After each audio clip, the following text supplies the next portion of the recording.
Hello, hello. We are live and for day 3. Happy Tuesday. It is Tuesday, right? Is it Tuesday? Yes, it's Tuesday. Let me check my settings and make sure we are all good. I'm learning. So we are all good on Facebook. And we are live on Instagram. Hey, cuz, how you doing? Good to see you. Hey, Melanie and Mr. Byron. So good to see you all. And I'm glad you all joined today. This is day 3 of my life challenge, my journey to co-parenting. Um, and it's so funny. As you can see, I'm in the car. I'm in the car trying to make this work. I definitely want to show up for you all, and I am going to have dinner with my mom. It's my mom's birthday today, and so I'm going to have dinner with her and my sister and my dad and my brother-in-law. So that's why I'm in the car doing this live. Uh, but it was so funny because I I was so excited to start this live with you all, to start this challenge with you all a couple days ago. I failed to introduce myself. I took for granted that everyone knew who I was and what I did. So, but that's what life is all about. It's all about um, making those adjustments and improving as you go along, right? That's what it's all about. So, and having that sense of awareness. So, this is where I am. My name is Tiffany Newton. I am a master certified life and health coach. My focus is in mental health. It has been in mental health for the past couple of years because it's near and dear to my heart because I've struggled with my mental wellness and I have family members that do as well. And so that journey of mental health really catapulted me into coaching as well as my divorce. And thank you, Mr. Byron. Thank you. I appreciate it. And and so it also led me here to life coaching in regards to co-parenting. So that's what this life challenge is all about. And so let's just do a recap. Hopefully, everyone has seen day 1, seen day 2. Let me check my settings one more time just to make sure. I like to check and double check. Yeah, I'm good. Okay. All right. So, to recap on yesterday, we talked about the importance of emotionally healthy children. And I thought it was really good um, because, and even though we talked about a lot of different things, I wanted to just give you a takeaway of one thing I definitely want you to remember moving into today's topic. I want you to take away that our ability or inability to communicate effectively as co-parents, it can impact our children's emotionally, mental, social, academic well-being. Thus, the importance of cultivating emotional health is in our children lies in us being healthy parents ourselves. So that is our takeaway from yesterday. So if you did not have an opportunity to look at that, please go back and look at that, and hashtag replay for me, just so I'll know, and comment. Let me know what you got out of it. So as a reminder, my focus is going to always be the child and what's best for them. Everything that we discuss will go back to that, and it will encompass that. So, can we all agree that that should be our focus? Is the child? Yeah. And also, I understand everyone is different, and every relationship is different. So, your experience and journey to healthy, it will look differently from mine. It will look different from others. So, but we should have the same focus. And what is that focus? Our child, our children. That should always be our focus. So, as I mentioned yesterday, in order for us to promote having a emotionally healthy child, we have to be healthy. So, today we're going to be discussing the importance of healthy co-parenting. Yay! Because we've been talking about what it means to be healthy, right? A healthy co-parent. So what is the problem? Co-parenting can be complex, and it can be filled with potential communication issues, conflicts, and unresolved emotions.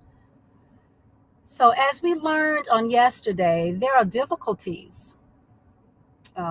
It can negatively impact our children's well being and overall our family dynamic. Hey, cuz, thank you for joining. So, my purpose, as a reminder, it lies in the child first method. It is communication, partnership, collaboration, honoring the other parent's role,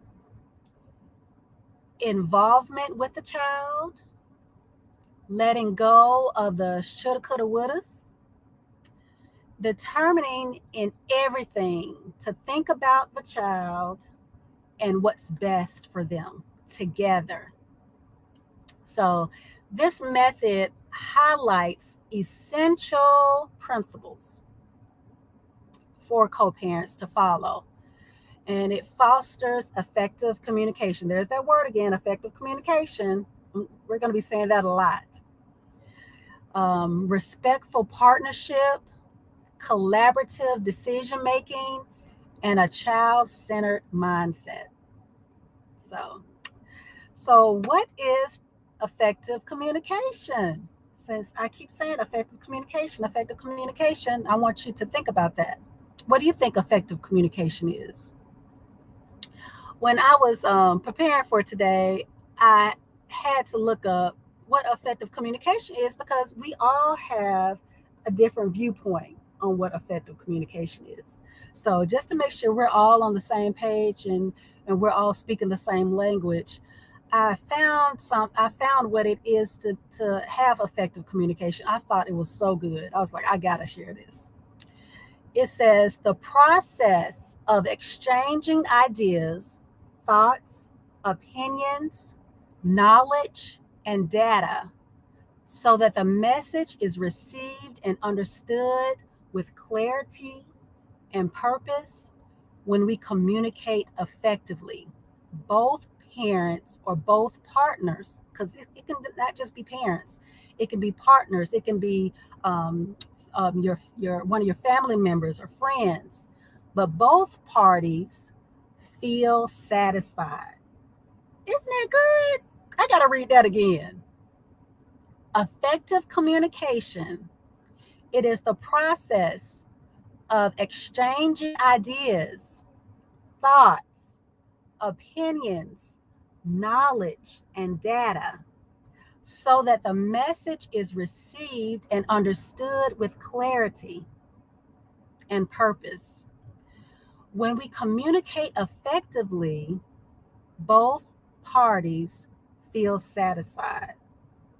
I tell you, I don't think I've heard of a definition of effective communication like that before. So, so that's what we're going to talk about. We're going to talk about what the importance of healthy co-parenting and how can we effectively communicate in order um, to have a healthy relationship with our children's with the other parent. So, so think about that. So, of course, we discussed emotional health.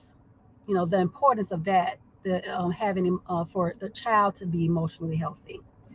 So, um, as we think about the things that are important in having a healthy co-parenting relationship, there's a few things I want to talk about. The first one is what we were really on yesterday, and that is the emotional well-being of a child. I think that is number one. Number one is the emotional well-being of a child. So healthy co-parenting relationships, it creates a stable and nurturing environment for the child. It promotes their emotional well-being. Hey, Benita.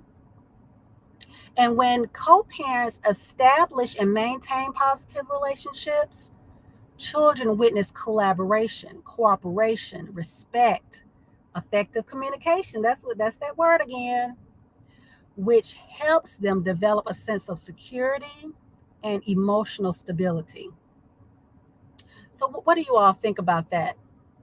I mean, just being able to have emotional um, effective communication, to have an emotion, to think about, hey Eric, to think about an emotional healthy child and what that takes and the importance of being healthy yourself. So the the way my tablet is set up here, I got it on the dashboard. So I'm trying to maneuver here. So if you see me moving on Instagram, I'm trying to make sure I'm catching comments in Instagram, or I should say in Facebook as well. So just so if y'all know, try to figure out what I'm doing, I tell you, persevere, persevere. So the second thing I want to talk about as it relates to the importance of having a healthy co-parenting relationship is enhanced conflict resolution. I tell you, I think we can spend all day just on com- uh, communication and conflict resolution, because in order for us to not have, or to, I should say, have effective conflict, because just like a friend of mine says, conflict is not always bad, because it literally it renders us information that we need to get better, um, to be better for one another, to be better for our kids, to be better for ourselves. So enhanced conflict resolution. uh, think about this. Healthy co-parents prioritize constructive conflict resolution. When I see adjectives, I think about, okay, what does that adjective mean when I hear adjective? So I had to look up constructive, and that meant, the definition that stood out to me was to build. So healthy co-parenting, it prioritizing building up the other parent. It stands for building up conflict resolution. So when co-parents communicate effectively, there it is again. You know what? I probably should have asked y'all to count how many times I say effective communication, because it's the basis of the child first method as it relates to focusing on our child. So when co-parents communicate effectively, it addresses conflicts peacefully, and you find mutually beneficial solutions. It models positive problem solving skills for the child. And this enables children to witness healthy conflict resolution strategies, and it develops their own skills for handling conflicts. Just like I said yesterday, have you ever seen an adult throw a temper tantrum? If you have, that's because they have failed to know how to handle conflict and to have enhanced conflict resolution skills. So let's look at what conflict resolution is not. I want you to think about that. What is it not? We know what it is. We've talked about what it is, but what is it not? The first thing that came to mind was avoidance. Conflict resolution is not avoidance. You're not going to say, well, I'm just not going to talk to them. I'm not going to worry about it. Oh, I'm just going to let them be over there, do what they do, and I do what I do. Nah. Because who's stuck in the middle? Your child. It still matters. It matters that you avoid. It matters that you don't avoid. So, avoidance. Conflict resolution is not enabling or codependency. Hey, Tiffany, thank you for joining. But co-parent or conflict resolution is not enabling or codependency. So, you resolving conflict, you're not just going along to get along. When someone does something that's not in the best interest, if your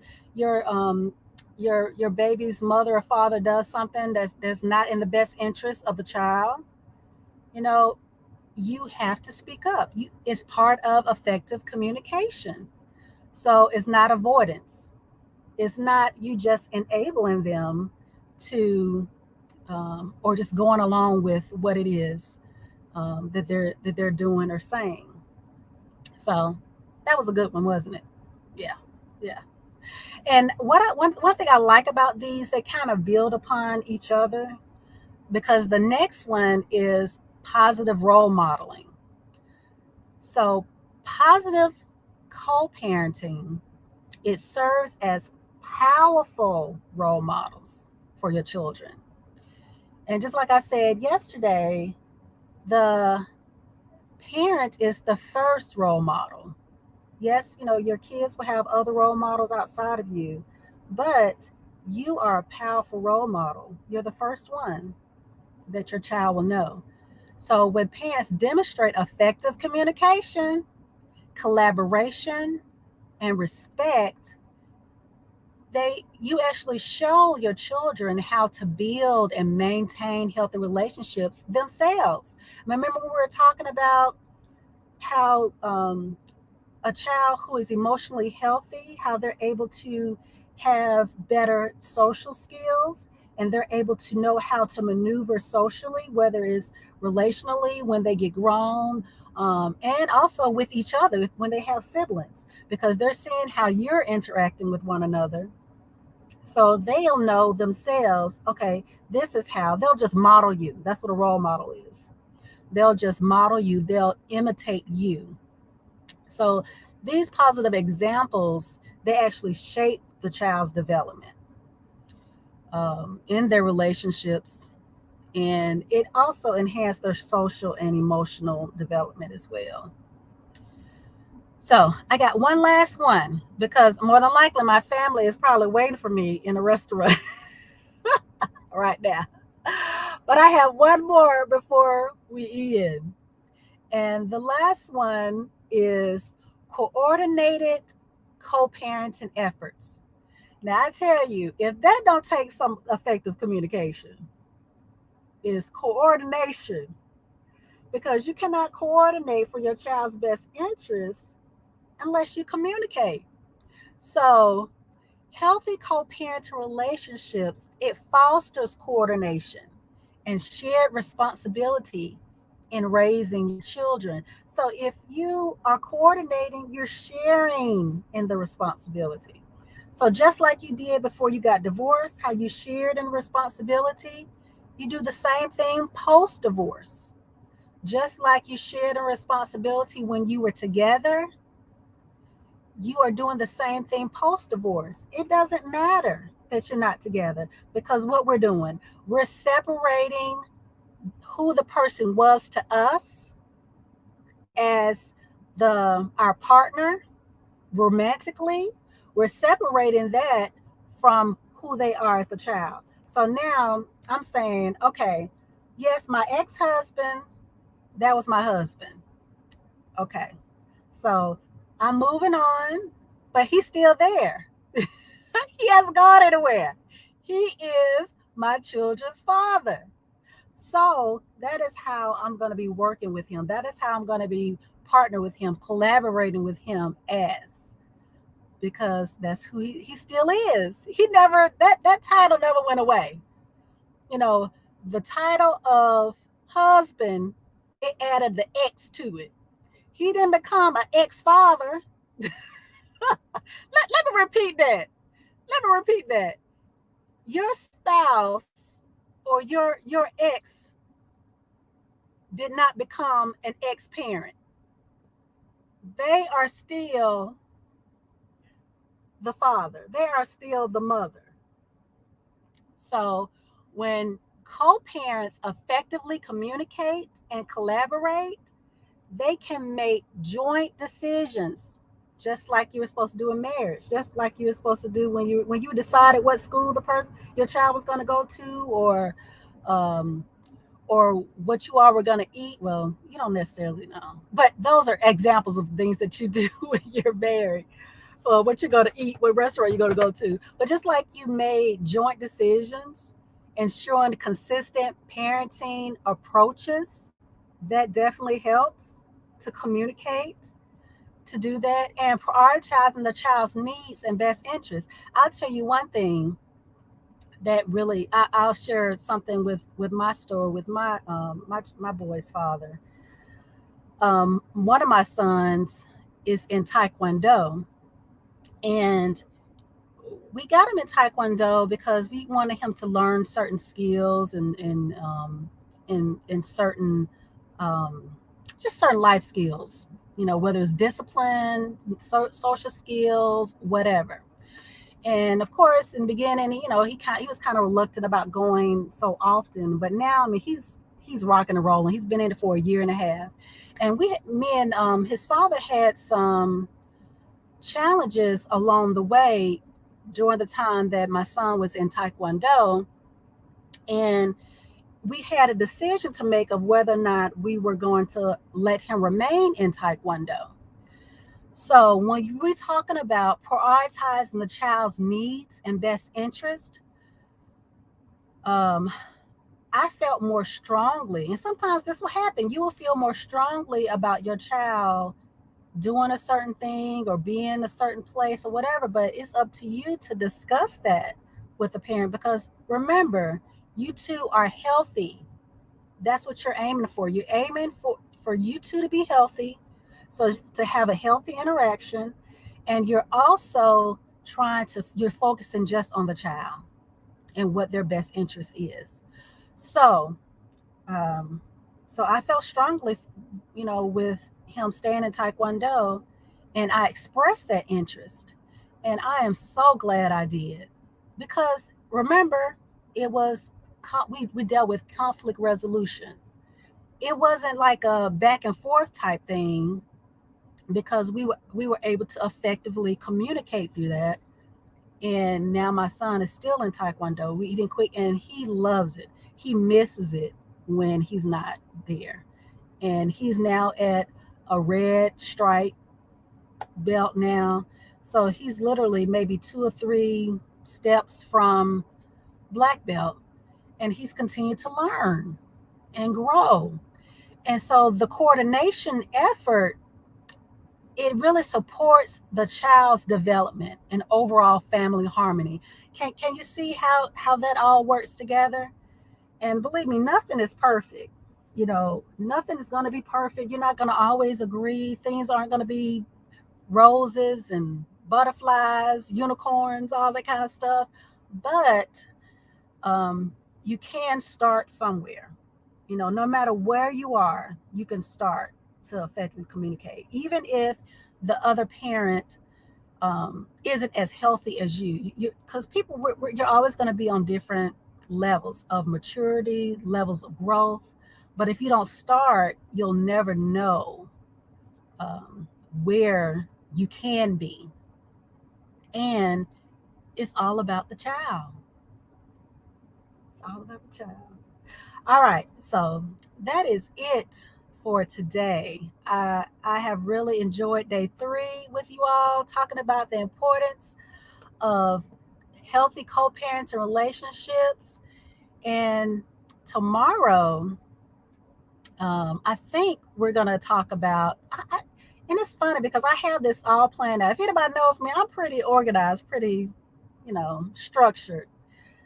I have, a topic, but sometimes I might change it. So it's kind of hard for me to tell y'all what we're going to talk about next day. But anyway, just so you know, it's going to be a hot topic or a post.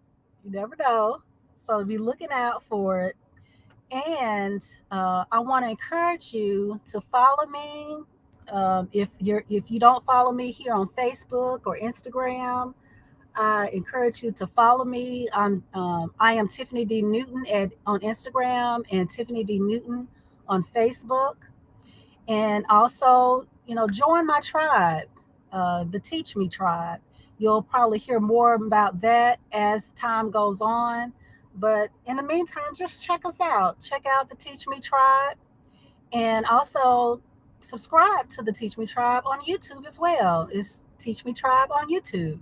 So I guess until then, I will see you all next time for day 4 of 30 on my journey to co parenting. Y'all have a good one.